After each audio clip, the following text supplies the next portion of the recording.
আন্তর্জাতিক মাধ্যমে ডিপ্লোমেটদের কাছে নানা ধরনের প্রোপাগান্ডা করা হয় এনসিপি সম্পর্কে, যা এনসিপি বলে নাই তা এনসিপির পক্ষ থেকে ছড়ানো হয় যে এনসিপি এটা বলেছে বা এনসিপি এই শুধু প্রতিশ্রুতি দিয়েছে। কিন্তু বেশিরভাগ ক্ষেত্রে আমরা দেখেছি যে বাংলাদেশের মিডিয়া থেকে শুরু করে বিভিন্ন জায়গায় এনসিপি আসলে কি চায়, আসলে কি বলেছে, বিভিন্ন ক্ষেত্রে কি প্রতিশ্রুতি নিয়েছে, হয়তো বিচ্ছিন্নভাবে একজন নেতা দুজন নেতা বলছে, কিন্তু এনসিপির আনুষ্ঠানিক অফিসিয়াল প্রতিশ্রুতি সেটা বিভিন্ন সময় অবজ্ঞা করা হয়েছে বা কষ্ট করে এটা আসলে বোঝার চেষ্টা করেনি অনেক।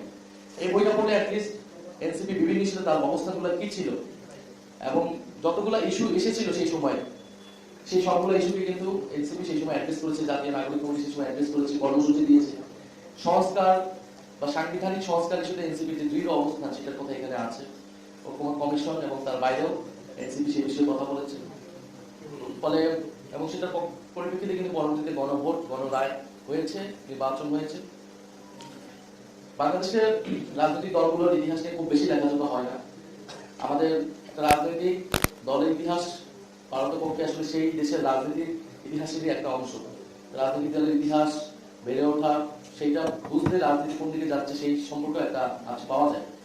গণ অভ্যুত্থান পরবর্তী যে বিশাল সম্ভাবনা তৈরি হয়েছে সেখান থেকে অনেক প্ল্যাটফর্ম তৈরি হয়েছে এবং সবগুলো প্ল্যাটফর্মকে আমরা স্বাগত জানিয়েছি সবসময়, কিন্তু রাজনৈতিক দল হিসেবে কিন্তু দাঁড়িয়েছে এনসিপি।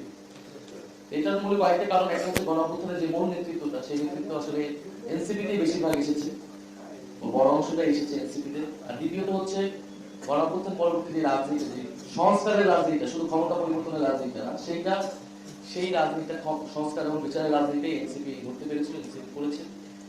তারপরে এনসিপি আমাদের জায়গা থেকে আমাদের অনেক ভুল ত্রুটি সীমাবদ্ধতা ছিল, সেটা আমরা সবসময় বলেছি। নির্বাচন আমাদের একটা বড় অভিজ্ঞতা, জুলাই পদযাত্রা আমাদের একটা বড় অভিজ্ঞতা। এই অভিজ্ঞতা নিয়ে আলাদা আলাদা বই হওয়া সম্ভব, লিটারেচার হওয়া সম্ভব। এবং আমি দেখেছি যে বাংলাদেশের থেকে বাংলাদেশের বাইরে যারা আন্তর্জাতিক পর্যায়ে মিডিয়া বা গবেষক আছেন, তাদের আগ্রহ অনেক বেশি আমাদের দেশের সাহিত্যিক গবেষকদের থেকে আমাদেরকে নিয়ে, মানে এনসিপি বা জুলাই গণ অভ্যুত্থান, তরুণ নেতৃত্ব নিয়ে। বাইরে থেকে এসে প্রচুর ডকুমেন্ট, যারা ডকুমেন্টারি করে, এরকম পরিচালকরা প্রচুর এসেছেন, ডকুমেন্টারি করেছেন, অনেক ইন্টারভিউ নিয়েছেন। তো আমার আহ্বান থাকবে, অনুরোধ থাকবে যে যারা দেশে কাজ করছেন, যদি এনসিপি নিয়ে ধরনের লেখাজোখা বের হয়, এটা আমাদের একটা রিফ্লেকশন হয় যে আমরা আসলে কোথায় ভুল ত্রুটি করতেছি বা আমরা কিসের মধ্যে গিয়েছি। কারণ গত এক বছরে বা ইন্টারিম গভর্নমেন্টের পুরো 1.5 বছরে, এটা শুধু ইন্টারিম গভর্নমেন্ট বা এনসিপির অভিজ্ঞতা না, এটা কিন্তু পুরো বাংলাদেশের ইতিহাসে একটা গুরুত্বপূর্ণ অধ্যায় হিসেবে থাকবে। কারণ এই সময়টা ঠিক করে দিয়েছে অলরেডি আগামী বাংলাদেশ কোন দিকে যাচ্ছে, কিভাবে যাচ্ছে, আর সামনে রাজনীতি বা লড়াই গতিপথটা কিরকম হতে যাচ্ছে। তো সেই জায়গা থেকে এই ধরনের বই প্রকাশনে আমাদের জায়গা থেকে, আমরা পার্টির জায়গা থেকে চেষ্টা করবো আরো, কিন্তু পার্টির জায়গা থেকে সেটা অবশ্যই পার্টিজান একটা রূপ থাকে তার, সেটা পার্টির